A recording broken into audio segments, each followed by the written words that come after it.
Controversies और service selection board Jammu Kashmir का चोली दामन का साथ चल रहा है। पहले 2 एग्जामिनेशन को कैंसिल करना पड़ा और अभी एसएसबी एस्पिरेंट्स सड़कों पे प्रोटेस्ट कर रहे हैं। ये कह रहे हैं कि एक प्राइवेट कंपनी जिसको एग्जामिनेशन कंडक्ट करने का कॉन्ट्रैक्ट दिया गया है वो ब्लैक लिस्टेड है, तो जम्मू कश्मीर में वो एग्जाम क्यों कंडक्ट कर रही है। इन सारे मुद्दों पे हमसे बात करने के लिए राजेश शर्मा जी हैं, जो एसएसबी जम्मू कश्मीर के चेयरपर्सन हैं। इनसे बात करते हैं और इनसे जानते हैं कि इन कंट्रोवर्सीज ये कहां लेकर जा रही हैं एसएसबी को। सर, न्यूज 18 जम्मू कश्मीर लद्दाख हिमाचल से बात करने के लिए आपका बहुत बहुत धन्यवाद। कंट्रोवर्सीज का ऐसा लग रहा है कि एसएसबी के साथ चोली दामन का साथ है।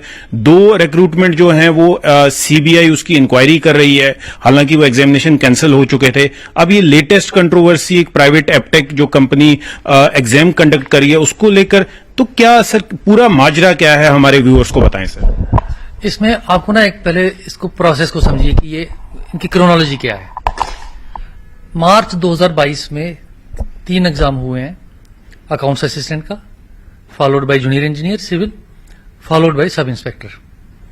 ये तीनों एग्जाम कैंसिल हो गए। इनमें कुछ रिपोर्ट्स आई, एक सरकार ने हाई कमेटी बिठाई, हाई पावर्ड कमेटी थी, उसकी रिकमेंडेशन में ये एग्जाम कैंसिल हो जाते हैं। कैंसिल होने के बाद सीबीआई को दिया जाता है, ये यही सरकार देती है, यही लोग देते हैं, चेयरमैन भी यही है। हाँ, चेयरमैन भी यही है और रिकमेंडेशंस भी शायद मैं आपसे शेयर करना चाहूंगा। रिकमेंडेशंस भी सरकार कुछ बोर्ड की भी लेती है कि आपने क्या किया इसमें, और असिस्टेंट्स भी इंक्वायरी कमेटी को यही बोर्ड प्रोवाइड करता है और यही स्टाफ करता है जो आज है। अब उनमें अगर कुछ पाया गया तो पेपर कैंसिल किए गए, क्योंकि सरकार या बोर्ड इस चीज में रखता है बिलीफ कि कोई भी गलत बच्चा नहीं आना चाहिए, प्रॉपर ट्रांसपेरेंट तरीके से, और जो मेहनती है मेरिट के हिसाब से आ जाए। अब उसके बाद एक नया प्रोसेस शुरू होता है कि भाई ओएमआर में, क्योंकि ट्रांसपोर्टेशन होती है बाहर से, जम्मू कश्मीर में प्रिंटिंग नहीं होती है, ये बाहर के हैं जो प्रिंटिंग प्रेसेस हैं, और ये सारे प्रिंटिंग और ट्रांसपोर्टेशन, क्योंकि ये एक वल्नरेबल कंपोनेंट बन जाता है, आपको बाई रोड लाना है, इवन बाई एयर लाएंगे, रिस्क रहता है। तो उसके चलते ये डिसाइड किया जाता है कि हम अब कंप्यूटर बेस्ड टेस्ट करवाएंगे। कंप्यूटर बेस्ड टेस्ट, एक तो ये रीजन है जिस कारण करवाएंगे, और दूसरा ये रीजन है कि हर एडवांस कंट्री में, इवन हमारे देश में जो हमारी मेजर रिक्रूटिंग एजेंसीज हैं, they have shifted to CBT, computer based test. तो ये मेथड अडॉप्ट करेंगे हम।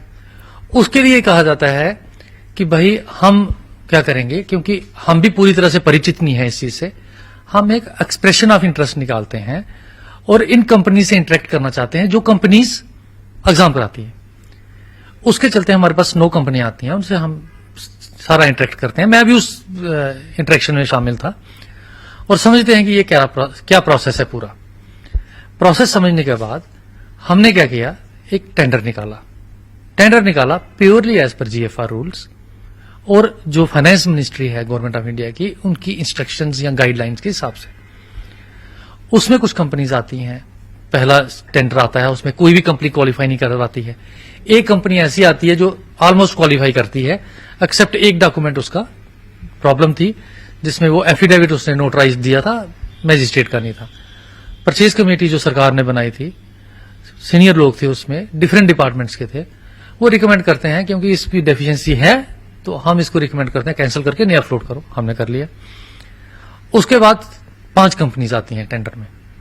5 में से जब हम इवेल्यूशन करते हैं, जो टेंडर है हमारा वो कॉस्ट कम सिलेक्शन बेस्ड टेंडर है, जिसमें कास्ट और टेक्नोलॉजी दोनों को कंसिडरेशन करते हैं और दोनों को वेटेज दी जाती है, that is defined in the GFR. तो जब ये कंपनीज करते हैं, 2 कंपनियां पहुंचती है हमारी फाइनल स्टेज पे, उनको हम असेस करते हैं टेक्निकली, कंपोनेंट बाय कंपोनेंट। एक को 4 नंबर यहां से मिलेंगे, 8 नंबर यहां मिलेंगे, उसने कितने एग्जाम कराए हैं, उसके पास कितने कंप्यूटर सेंटर हैं, लाइक दैट। और जब ये सारा हम कर लेते हैं तो उसके बाद उनका फाइनेंशियल स्कोर देखते हैं। जब उनका एग्रीगेट करते हैं, हमारे पास एक कंपनी L1 आती है, हम उस कंपनी को टेंडर दे देते हैं। अब ये सो कॉल्ड कैंडिडेट्स, तो अभी ये जो L1 की आप बात कर रहे हैं, ये एपटेक है। ये मैं इस पे आपको एपटेक पे आता हूं। तो ये एपटेक है और हम एपटेक को काम देते हैं। ये सो कॉल्ड जो प्रोटेस्टर्स या कैंडिडेट्स हैं, आई डाउट कि कौन है। जब ये जिस कंपनी को बार बार ये कह रहे हैं ब्लैक लिस्टेड, पहले मैं ये बोलना चाहूंगा कि black listed, Aptech black listed है और ब्लैक लिस्टेड है क्या। जीएफआर के हिसाब से ब्लैक लिस्टिंग जो है वो कंपनी को जब करता है कोई डिपार्टमेंट, तो वो उससे जो पीरियड स्पेसिफाइड होता है उस पीरियड के लिए वो ब्लैक लिस्टेड रहता है। परमानेंट ब्लैक लिस्टिंग नहीं है, परमानेंट नहीं होती, it's always specific, time specific होती है। इसके बाद ये एक और क्लॉज है उसमें जो फाइनेंस मिनिस्ट्री ने क्लियर भी किया है, क्लेरिफिकेशन दी है उसमें, वो अपना एक सर्कुलर निकाल के कि ब्लैक लिस्टिंग का क्लॉज जो है वो कंपनी जो डिपार्टमेंट है उस तक सीमित रहेगा या बाकियों को भी जाएगा। बाकियों को जाने के लिए वो मिनिस्ट्री को नोटिफाई करना है। हम उसको भी नहीं मानते, क्योंकि हमने क्या किया, जब ये टेंडरिंग चल रहा था तो मैं खुद भी देखता था ये जो कंपनियां आई हैं ये कहीं ब्लैक लिस्टेड तो नहीं है। ये भी तजिंदर जी हमें नोट करना था कि एक छोटी मोटी कंपनी आ जाएगी, हाई स्टेक एग्जाम्स हैं, इस कारण हमने इसका टर्नओवर रखा था कि 20 करोड़ के ऊपर वाली कंपनी ही आए। हालांकि उसके लिए भी कुछ कंपनीज को लगा होगा कि शायद उन्होंने बड़ी कंपनी ला रहे हैं, लेकिन हम छोटी कंपनी रिस्क नहीं ले सकते थे इतने बड़े एग्जाम्स जो हमने करवाने थे। अब ये जो एपटेक थी, एपटेक यूपीपीसीएल के किसी एग्जाम्स में 2019 में ब्लैक लिस्ट हुई थी। 3 साल का इसका पीरियड था जो खत्म होता है मई 2022। ये वही है कि आपने कोई गलती की, कानून में सजा मिली, उसके बाद तो आप जी सकते हैं ना, उसके बाद आपको मारना नहीं है ना। लीगली हम इसको रोक नहीं सकते हैं, रूल के हिसाब से जो हमारा जीएफआर है हम इसको रोक नहीं सकते हैं। ये कंपनी आ जाती है हमारे पास क्योंकि मई 2022 में इसका ब्लैक लिस्टिंग पीरियड खत्म हो जाता है। और देश की जो मेजर एग्जामिनेशन कंडक्टिंग एजेंसीज हैं सारी के अगेंस्ट कहीं ना कहीं इन्वेस्टिगेशन चल रही है। इवन जो दूसरी जो L2 आई है कंपनी, उसके बारे में भी कहीं इन्वेस्टिगेशन चल रही है।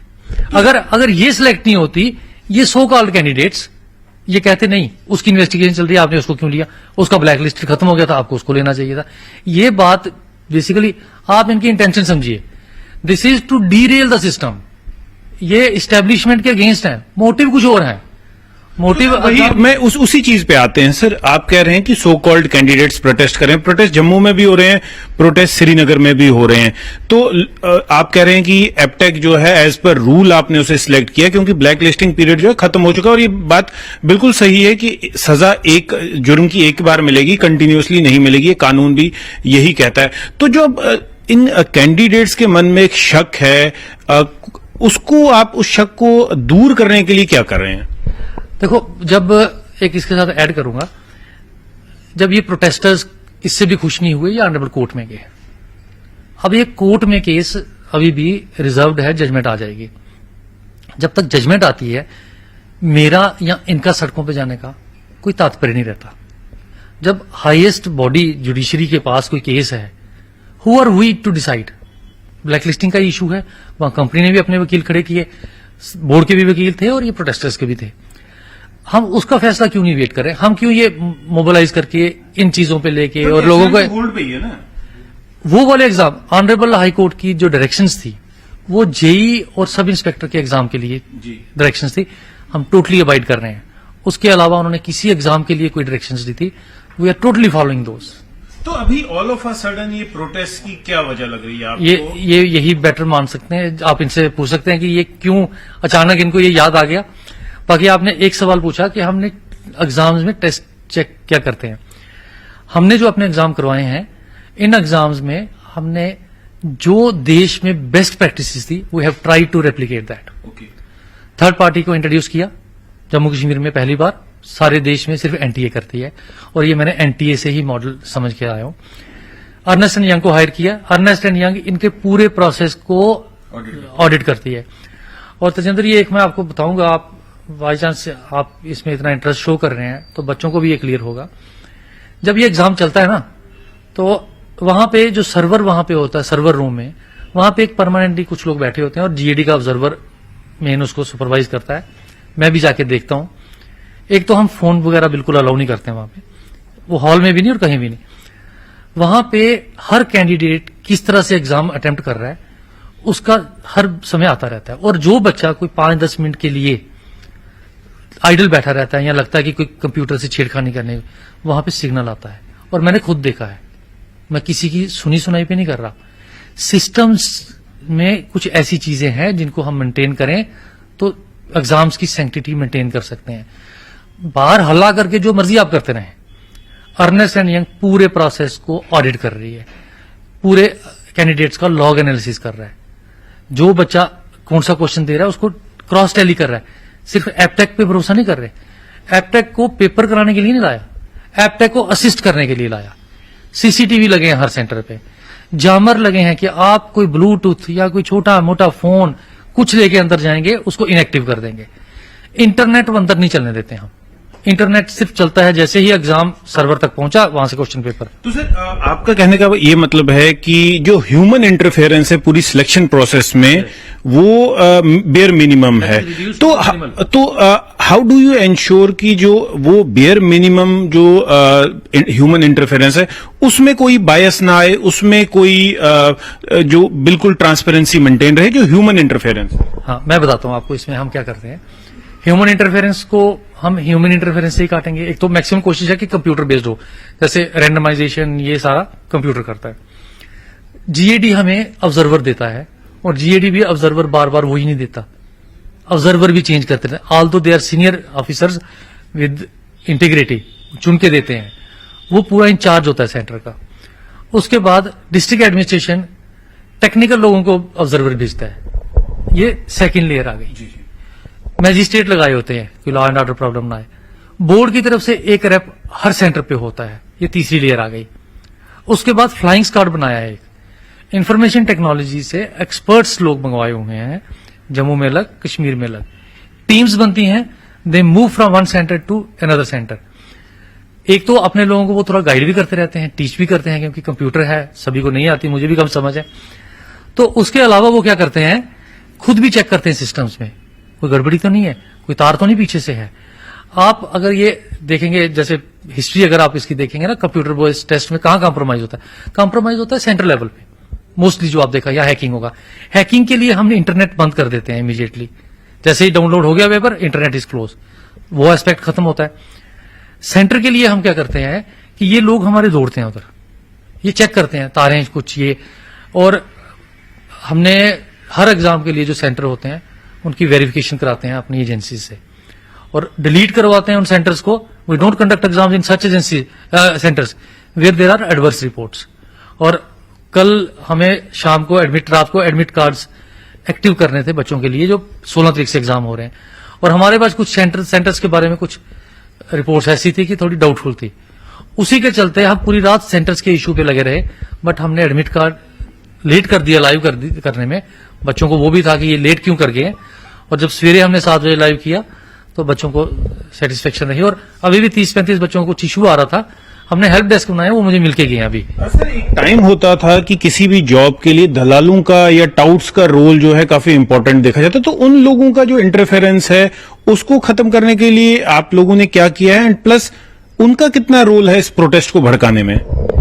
देखो, प्रोटेस्ट पे ज्यादा मैं टिप्पणी नहीं कर पाऊंगा कि कौन इसके पीछे है, एजेंसीज देखेंगी, आप मेरे से बेटर जानते हैं। लेकिन ये जो टाउट्स की आप बात कर रहे हैं, इस पे मैं ये बोलूंगा, टाउट्स भी हम में से ही निकल के आते हैं, और जब तक सिविलाइजेशन है ये टाउट्स भी आएंगे, अच्छा कैंडिडेट भी आएगा, बुरा कैंडिडेट भी आएगा, प्रोटेस्ट करने वाला भी आएगा।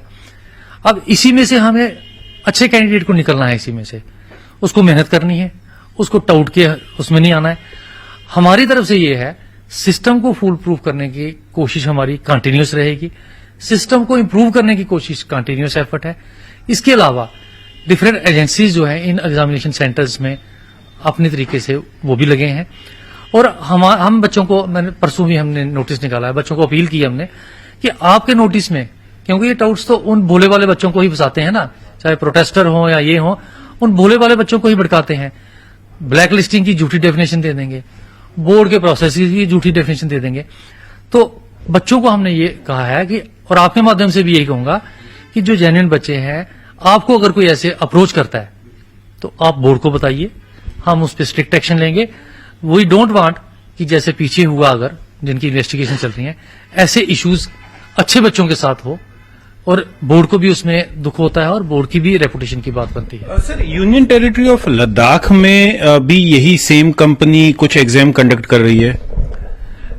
लद्दाख के जो एग्जाम्स हो रहे हैं ना, वो बोर्ड के परव्यू से बाहर है। सो वो कोई और एग्जाम है, लेकिन वो जो वहां इशू आया है वो मैंने भी न्यूज़पेपर्स में देखा है। वो इशू कोई दो सेंटर्स के बीच में इशू है, उसके चलते वो बिजनेस राइवलरी है, जिसके कारण ये पेपर की उन्होंने बदनामी की है। That is up to the company to see, और वो जो लद्दाख एडमिनिस्ट्रेशन है वो देख रहे हैं, क्योंकि पुलिस ने भी वहां किया। लेकिन ये आपको मैं बताऊंगा, हमारा और लद्दाख वालों का, सॉरी सीबीएसई का एग्जाम था वो, कि कोई केंद्रीय विद्यालय का जो लद्दाख में हो रहा था, हमारा और उनका प्रोटोकॉल टोटली डिफरेंट है। हमारे यहां एग्जाम के दौरान इंटरनेट नहीं होता, बाहर उनका होता होगा, ठीक है। हमारा यहां साइमल्टेनियस लॉग एनालिसिस, क्योंकि लैंड के थ्रू कनेक्टेड रहते हैं, तभी वो हम उनका सर्वर पे देखते रहते हैं, लोकल सर्वर पे, वो हमारा डिफरेंट है। हमारे यहां Ernst and Young 100% log analysis करती है बच्चों का, दैट इज डिफरेंट, ये वहां नहीं होता। तो उस एग्जाम में अगर कोई हुआ है उसको हम इससे कोरिलेट नहीं कर सकते। और दूसरा ये है, जब बड़ा एग्जाम होता है, सीबीएसई के एग्जाम एप्टेक ने जो कराए 52 लाख कैंडिडेट था, अगर किसी सेंटर में किसी देश के किसी कोने में कुछ अटेम्प्ट होती है तो वो उनको appropriately as per rule, as per the offence देखना है। उसमें ये नहीं है कि आपको सीबीएसई को कहना है कि सीबीएसई गलत है, आपको ये नहीं कहना कि पूरा पेपर ही गलत हो गया, वो आपने बीमारी को वहां एड्रेस करना है। और हमारी कोशिश ये है, हम बोर्ड के मेरे सभी को डायरेक्शंस हैं और सारे इस चीज के लिए अवगत हैं, जो हम एग्जाम कराएंगे कंडक्ट, उसमें ये चीजें नहीं होने देंगे, हम अपना पूरा माइट उसमें लगाते हैं। सर, एक आखिरी सवाल आपसे पूछना चाहूंगा, कई पॉलिटिकल पार्टीज जो हैं वो भी जंप कर चुकी हैं, कह रहे हैं कि इन बच्चों के सपोर्ट में जो प्रोटेस्टिंग कैंडिडेट्स हैं, और कई तरह की एलिगेशंस लगा रही हैं। मुझे पता है कि आप पॉलिटिक्स पे जवाब नहीं देंगे, बट एटलीस्ट उन लोगों को जो इन बच्चों को भड़का रहे हैं या इन स्टूडेंट्स पे अपनी सियासत खेल रहे हैं, उन्हें क्या कहेंगे सर? आपने सवाल के पहले जवाब भी दे दिया, तो मैं क्या बोलूंगा? तो उनको एक मैसेज तो देना चाहेंगे ना कि बच्चों के भविष्य के साथ। नहीं, मैंने आपको पहले भी कहा कि मैं बच्चों के लिए बोर्ड है जी, मैं उन बच्चों से आग्रह करूंगा, उनसे रिक्वेस्ट करूंगा कि आप अपने पढ़ाई पे ध्यान दें, अपने एग्जाम्स देते जाइए और कोशिश करिए अपनी ऑप्शंस खुली रखिए एग्जाम्स की। जो बोर्ड डिफरेंट रिक्रूटिंग एजेंसीज है, जहां निकलते हैं फॉर्म भरिए, मेहनत अपनी बंद मत कीजिए, and don't get swayed by these elements, इनके बहकावे में मत आइए। आपकी ये एश्योरेंस है, देखिए हमारे व्यूअर्स देख रहे हैं, जो प्रोटेस्टिंग कैंडिडेट्स हैं वो भी देख रहे हैं, क्या आप उन्हें एश्योर करते हैं कि 100% ट्रांसपेरेंसी? बिल्कुल बिल्कुल, अगर ट्रांसपेरेंसी नहीं होती तो हमारी टेंडर प्रोसेस का हर डॉक्यूमेंट हर बच्चे के हाथ में नहीं होता। इवन बच्चे का क्या है, जो लोग इससे कंसर्न नहीं है उनके भी हाथ में है। तो this speaks of our transparency. हमारी नीयत कोई किसी को दबाने की नहीं है, अगर दबाने की नीयत होती तो वो 3 पेपर कैंसिल नहीं हुए थे। तो बच्चों को कहेंगे कि प्रोटेस्ट बंद, उनको क्या कहेंगे? मैं उनको यही कहूंगा, एग्जाम्स की तैयारी करिए, जिनका ये है इसमें पार्टिसिपेट करिए, जिनका आगे है वो उसके लिए तैयारी करिए, अपना समय जो है वो बर्बाद मत करिए। हमने भी एग्जाम दिए हैं, कहीं पोस्टपोन का तब भी रियूमर चलता था, कभी कैंसिल का चलता था, तो इन बहकावे में मत आइए, अपने कंसंट्रेट करिए पढ़ाई पे। तो एसएसबी के चेयरमैन राजेश शर्मा जी का ये कहना है कि बहकाऊ में ना आए, अपने एग्जामिनेशंस पे अपने एग्जामिनेशन की तैयारी करें, पूरी ट्रांसपेरेंसी इन्होंने एश्योर किया है कि 100% ट्रांसपेरेंसी मेंटेन की जाएगी। कैमरा पर्सन साहिबा भट्ट के साथ मैं तेजिंदर सिंह।